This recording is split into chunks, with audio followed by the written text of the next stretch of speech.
Perjanjian Renville adalah perjanjian antara Indonesia dengan Belanda yang terjadi pada tanggal 18 Desember 1947 sampai 17 Januari 1948 di atas gelada kapal perang Amerika Serikat sebagai tempat netral USS Renville yang berlabuh di Pelabuhan Tanjung Priuk, Jakarta. Perundingan dimulai pada tanggal 8 Desember 1947 dan ditengahi oleh Komisi Tiga Negara KTN, Committee of Good Office for Indonesia, yang terdiri dari Amerika Serikat, Australia, dan Belgia. Perjanjian ini diadakan untuk menyelesaikan perselisihan atas Perjanjian Linggarjati tahun 1946. Perjanjian ini berisi batas antara wilayah Indonesia dengan Belanda yang disebut Garis Van Mook. Pada tanggal 1 Agustus 1947, Dewan Keamanan Perserikatan Bangsa-Bangsa mengeluarkan resolusi gencatan senjata antara Belanda dan Indonesia. Gubernur Jenderal Van Mook dari Belanda memerintahkan gencatan senjata pada tanggal 5 Agustus. Pada tanggal 25 Agustus, Dewan Keamanan mengeluarkan resolusi yang diusulkan Amerika Serikat bahwa Dewan Keamanan akan menyelesaikan konflik Indonesia-Belanda secara damai dengan membentuk Komisi Tiga Negara yang terdiri dari Belgia yang dipilih oleh Belanda, Australia yang dipilih oleh Indonesia, dan Amerika Serikat yang disetujui oleh kedua belah pihak. Pada 29 Agustus 1947, Belanda memproklamirkan Garis Van Mook yang membatasi wilayah Indonesia dan Belanda.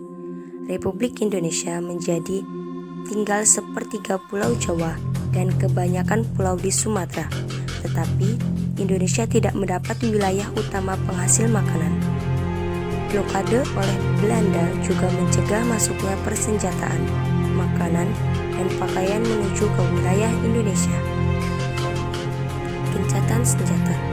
Pemerintah Republik Indonesia dan Belanda sebelumnya pada tanggal 17 Agustus 1947 sepakat untuk melakukan gencatan senjata hingga ditandatanganinya persetujuan Renville.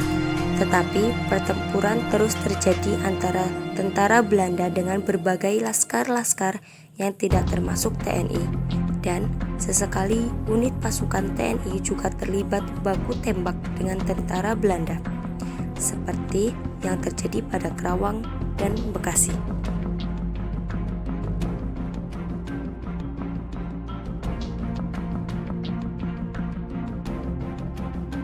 Pihak yang hadir pada perundingan Renville. Yang pertama, delegasi Indonesia diwakili oleh Amir Syarifuddin sebagai ketua, Ali Sastroamidjojo, H. Agus Salim, Dr. J. Leimana, Dr. Coatiglen, dan Nasrun. Yang kedua, delegasi Belanda diwakili oleh R. Abdul Kadir Widjojoatmojo sebagai ketua, Mr. A.L. van Vredenburg, Dr. P.J. Koets, dan Mr. Dr. Ch.R. Soumukil. Yang ketiga, PBB sebagai mediator diwakili oleh Frank Graham sebagai ketua, Paul van Zielen, dan Richard Kirby. Yang keempat, Belanda berdaulat atas Indonesia sebelum Indonesia mengubah menjadi RIS, Republik Indonesia Serikat. Hasil dari Perjanjian Renville. Wilayah Indonesia meliputi Yogyakarta dan sekitarnya, Banten dan sebagian Sumatera. Pasukan Republik Indonesia yang berada di daerah kantong harus ditarik ke daerah Republik Indonesia. Yang ketiga, akan diadakan plebiscit untuk menentukan pilihan masuk ke wilayah Indonesia atau masuk dalam wilayah yang diduduki Belanda.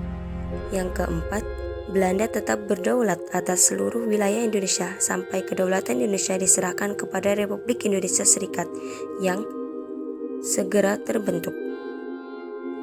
Yang kelima, Republik Indonesia Serikat mempunyai kedudukan yang sejajar dengan negara Belanda dalam Uni Indonesia Belanda. 6. Republik Indonesia akan menjadi negara bagian dari RIS. Yang ketujuh, sebelum RIS terbentuk, Belanda dapat menyerahkan sebagian kekuasaannya kepada pemerintah federal sementara. Pasca Perjanjian Renville.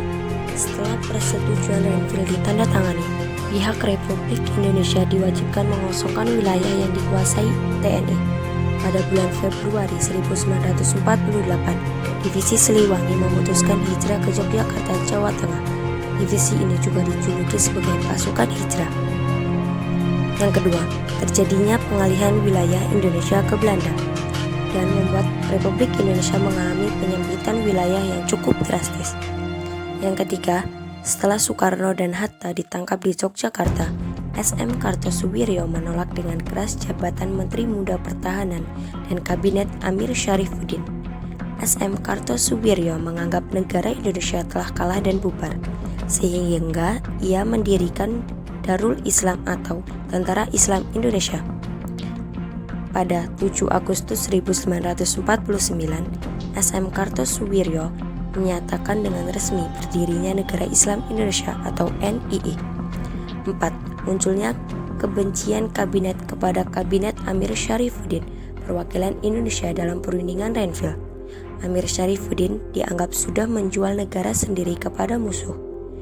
Tepat pada tanggal 23 Januari 1948, Amir Syarifuddin menyerahkan mandatnya kembali kepada Presiden Soekarno dan menunjuk Hatta untuk menyusun kabinet kembali tanpa campur tangan dari golongan sayap kiri atau sosialis. Yang kelima, Amir Syarifuddin menjadi oposisi dari kabinet yang dipimpin oleh Hatta. Untuk merebut kembali mandatnya, pada tanggal 28 Juni 1948, Amir Syarifuddin membentuk Front Demokrasi Rakyat atau FDR yang menyatukan semua golongan sayap kiri, sosialis, komunis, kaum petani, dan buruh. Selain itu, FDR juga memprovokasikan bentrokan dengan menghasut para kaum buruh untuk mengadakan pemogokan di pabrik karung Delangu pada 5 Juli 1948.